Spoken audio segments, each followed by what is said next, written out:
When? Hi, this is Mike Levin from the Bike Preserve, and I'm here in Portland, Oregon at the Hawthorne Hostel, and I have spotted what I think is one of the finest touring bikes I've ever seen.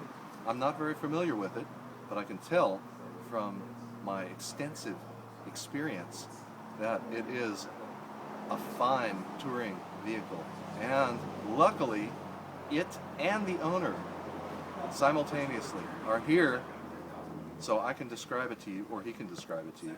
Now Patrick is going to hand me the camera and we'll continue our discussion. All right, Patrick. Hi, So Patrick, where are you from? I'm from Nashville, Tennessee. And what brings you here? I am on a cross-country bike tour from Seattle to DC. My goodness, that's a long way. Yep. And how do you intend to accomplish that? Riding a little bit every day on said bicycle here. And I understand that you at one time were a bike mechanic? Yeah, I worked in a bike shop. I did mostly sales, but I can do all the mechanics as well. So. And because of that, you have very good taste in bikes. Yeah, I guess. Yeah. So that brings us to the Moots. Yes.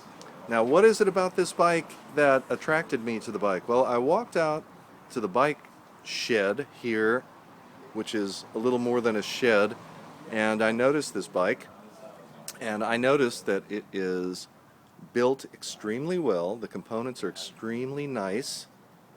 And Patrick, why don't you tell us a little bit about what led you to your decision to buy this very exquisite bicycle? Sure. So, at the time, I didn't have a bike that was, really suited for a tour of this magnitude.